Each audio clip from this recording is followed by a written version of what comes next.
many of our people who are thinking more deeply and more broadly, looking at it as it actually is, and are beginning to see it more in the international context and the relation that it has with the African struggle, a human rights struggle, or the struggle for human rights. And as such, we can then take it into the United Nations and bring about the freedom of these people by any means necessary. All right, we break it greeting from this great organization called WCC. WCC just mean we charge colonialism. So not to waste time and not to make the video long, we're going to get straight to the topic. Maybe at the end of the video, we're going to send our shout out to our followers and to those who want to become member of this great organization. So today's topic is based on the coronavirus and the past Ebola pandemic that happened in Africa. So the question here is, what have the coronavirus and the Ebola pandemic reveals to us as African people, to us as children of Africa? What have it revealed to us? Now, if you don't have an answer, these are some of the answers that I'm going to give you and some of the solutions that we are going to take as African people. The coronavirus and the Ebola pandemic show a side of racism against African people. And it also show the injustices against African people. And finally, it also show the hate against African people when it comes to the war. Another thing that the virus has revealed to us is also reveals to us how we Africans need to stand up and be self-reliant, need to stand up and be self-sufficient, need to stand up and be our own provider. We need to be our own scientists and we need to be our own agriculturalists. Now, for example, now go back to the continent. When this whole pandemic, when this whole Ebola or let's say corona pandemic happened or virus happened, what did we see on the continent? What we saw on the continent was we could not even provide for ourselves. Food shortage was a major problem. Because country that we depend on to provide for us, country that we depend on to send food for us, those nations as well were affected by the coronavirus.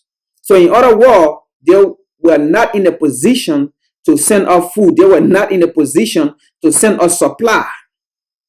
They have to take care of their citizens first. And in that, to our African leaders, that was a test or a warning to you that we should stop depending on outside world to import food to us or to bring food for us. Another thing that we learned from this whole coronavirus pandemic, we have to be our own scientists as African. You have to invest in your medical sector. You have to invest in your citizens. Let me ask you a question. During the coronavirus or during the Ebola pandemic virus, if any of you were going to come in contact with the Ebola, do you think were you going to be airlifted to China or to your so-called mother country, to America, to France, to London for treatment? I'll leave you with that question. Do you think this whole coronavirus pandemic, if any of you happen to get the coronavirus, do you think you're going to be airlifted to your mother country, to where you usually go for treatment and leave your own citizens in Africa? Do you think you're going to be airlifted? I don't think so. That is a warning to you that Africa is a place that you need to invest when it comes to medical issues, when it comes to scientists. Invest in your own people. Any country that does not invest or empower a people or a continent, you will never be respected. No matter how you can hold or host the best world diplomatic meeting, or no matter how you can be part of a global organization or meeting, you will never be respected. And that is why outside world, the Western world or Europe, when they read it, they insult black nations.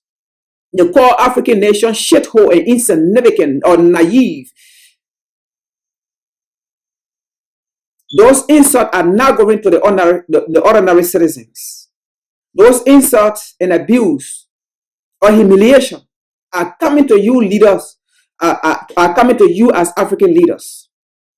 When Donald Trump or Joe Biden call African leader insignificant or shithole, they were not talking to ordinary African. They were talking to you African leaders. Because at the end of the day, they will still call you and you go to them. How can a continent on its own cannot print its own money? A whole continent. But you have smaller nations around here printing their own money and boasting around. And they don't even follow international guidelines. They print money anytime they want to. But a whole continent run to those smaller nations to print money. We have seen what the coronavirus pandemic have done to Africa. We have to run to those smaller nations and begging them for money. But those smaller nations are coming out printing money and putting it into their economy and putting it into the pocket of their citizens. It is time that you African leaders need to wake up and put your act together and create Africa, the Africa that we want. You say 2063, you know the picture of Africa. But to us, 2063 is too long for Africa, for the plan you have for Africa. Because most of you will not be living to 2063. Most of you will be dead and gone. But the question here is, what kind of Africa do you want to leave behind when you are dead and gone? Are you going to leave an Africa where foreign nationality or other nationality have come on a continent or have gone on a continent and overtake the continent for their own gain, for their own people? Is that a continent that you're going to leave behind? When you go and meet Kwame Nkrumah, Thomas Sankara, Patrice Lumumba,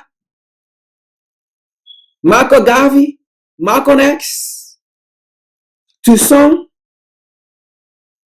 William Aratoba, what are you going to tell them? Jomo Kenyatta, what are you going to tell them if they ask you, what kind of Africa did he leave behind? Are you going to tell them we left behind an Africa where the Western world and the European nations or China and India have overtaken for themselves and for the benefit of their citizens? Are you going to tell them that we left an Africa where the Africans are suffering? Are you going to tell them we left their children behind us suffering? Is that the kind of Africa you're going to leave behind? An Africa where you cannot even defend? We have seen in China, in India, where the Chinese and the Indians are maltreating African people. And you did not even come out to defend your own people. And in other words, you even defend the Chinese authority by saying the Chinese did the right thing because they wanted to see how many illegal African they got into their country. Do you know how many illegal Chinese and Indians we got in Africa and we don't battle them? So illegal means to maltreat and ill-treat people and take them from their homes and put them on the streets with no protection. In this kind of a time, we're talking about social distancing. In that kind of a time, you allow them to sleep on the street and you bat these people. You said the Chinese authority did well. That is just another side of the one China policy that the Chinese authority was trying to see if indeed like one China policy was going to be effective. And we have seen the other side of the one China policy. The ill treatment of African people. And to the African people in the diaspora, the children of Africa, even in America and Europe, you ought to come together. Not because you are not born on the continent means you are not African. You are African because you carry the feature of Africa. And that is why Kwame Nkrumah said, I am not an African because I was born in Africa. I am African because Africa was born in me. You carry the feature of Africa. The melanin is in you. When this coronavirus happened, what did we see in America here? The first thing they said, the African American community was going to suffer disproportionately. And I'm not the one saying it. They said it in their article, in their newspaper, and these were authorities, government body, lawmaker, representatives that came out to say it. And they said African American community will suffer disproportionately because they don't have good medical facility in their community. How can we be part of a society that is saying, suppose that other community are receiving and we are not receiving it? And we live in a society that we all work and pay taxes. We live in a society that we all protect. But when it comes to safety, when it comes to treatment, we receive it different from other communities. What the Chinese are doing to people in Africa, or to African people in China, is the same thing that African people in America here are going through, black people in America are going through. There are places here in America where black people cannot eat. There are restaurants here where black people cannot go. There are places where black people cannot live. That is why what is happening to African people in China, there are no media coverage. Because we are the only race in the world that are neglected. So it is time that we African people, black people, need to unite if we want to see our dignity. We are not going to sit down and see foreign nationality overtake Africa. That will be the last thing that will be done. Because when slavery was ending, colonialism came in, they divided Africa. Now colonialism had end. The next thing that we're going to see is these same folks, individuals, will go to Africa to overtake Africa, for Africa to be for them. This coronavirus pandemic that happened, who knows whether it was made for Africa, just how Ebola was made for African people.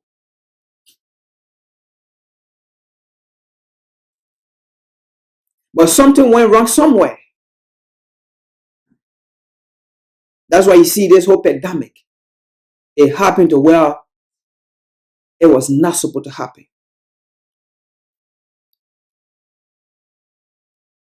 When this coronavirus happened, what did they say? African Americans were going to die. Negativities against African people.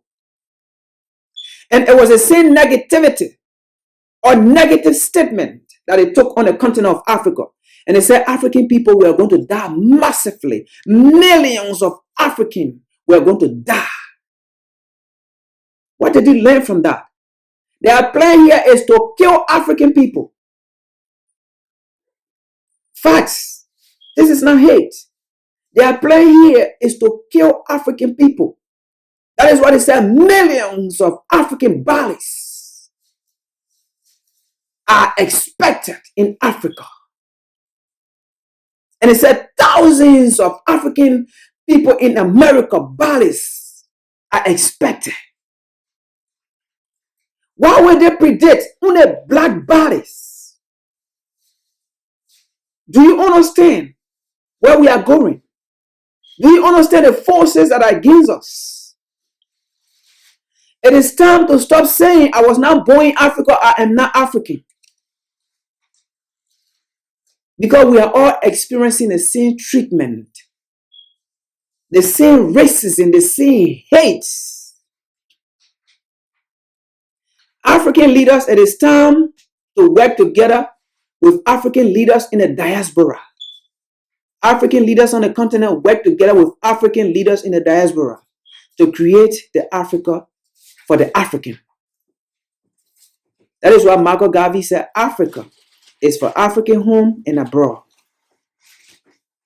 And Kwame Nkrumah said, whether you are from the north, whether you are from the east, whether you are from the south, whether you are from the west, we are African. Period.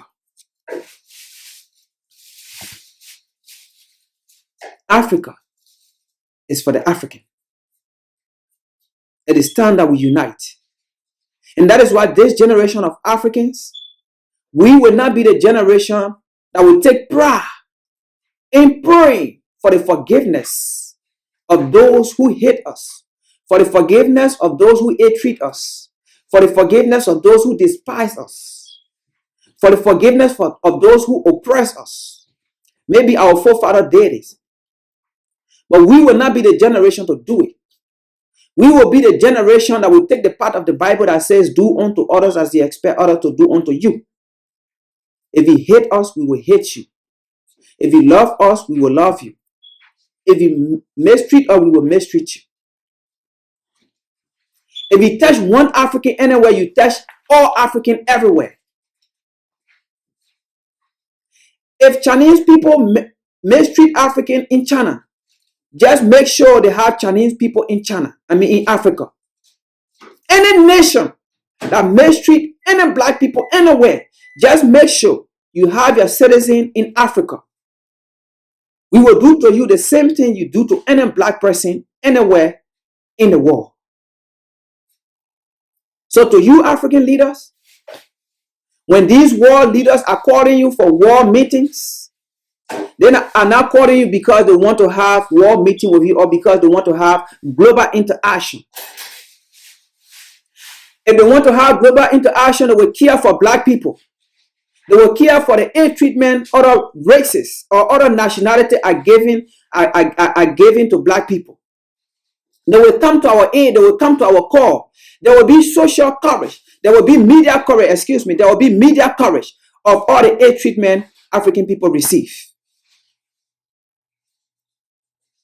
So when they're calling you, when they're calling African or black nation shithole or insignificant or naive, they are not talking to the ordinary citizens.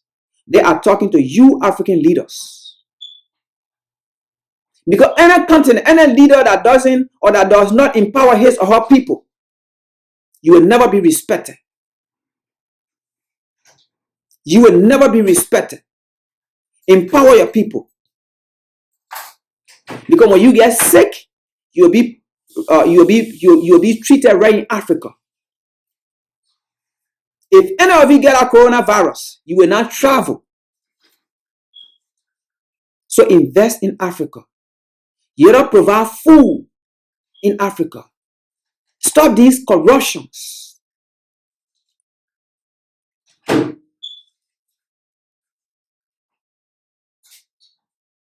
The AU step her game up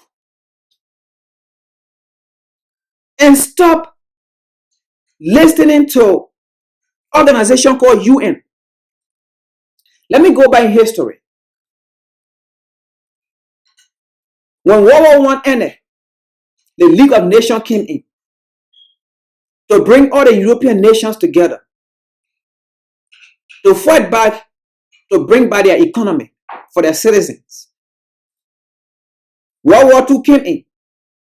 League of Nations ended. The United Nations came in. And the United Nations came in to replace the League of Nations. And to also make sure that there will be no more conflict and no more war. But that did not apply to Africa. And up to now, Africa is not part of UN because Africa does not have a permanent seat in the UN. But let me get to the point of UN. UN came in so that there will be no more conflicts. There will be no more war. But that doesn't mean it applies to Africa. All around Africa, there are conflicts. There are wars. And those conflicts and wars are being carried out by these same so-called European nations, the Western nations, their influence, because they want the mineral resources. And you have UN into those countries. Now you're getting the point. You have conflict into those countries and you have UN there. DRC Congo, you have UN there for 60 years and there are conflict. So African leaders, get together and make the world to know that Africa do not need the war, but the war needs Africa. You have to get together, African leaders, black people, all around the world. Our strongest weapon is unity. If we unite, like the Chinese, like the Indians, like the Caucasian, so to speak, that is why there will always be media coverage for those people. And will now be media coverage for us when we're receiving the aid treatment because we are not united. You are not united. We have a continent. If not the richest continent in the world, why should we suffer? Why should we beg to be part of a society? To be part of another society when we have our own society? It is time that we need to come together.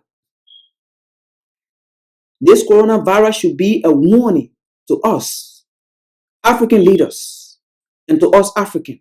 To you African leaders, when these war-hungry leaders are coming to you people for war diplomatic meeting, to have one world currency, it's not going to apply to Africa. They just want you to get you into that pedal. And afterward, you're going to see the aftermath. Do not accept. If we are to have our own currency, it should be called the African currency. Wake up, African leaders. It is time to put all the children of Africa around the world together and unite and overtake Africa. If Africa is the future, it has to be spearheaded by African, not the outside world.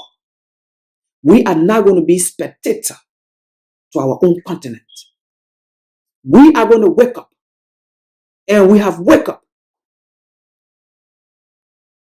Any ill treatment against any African anywhere, your citizen in Africa will bear the full weight. We gave you a warning. This time, this generation of Africans have waken up.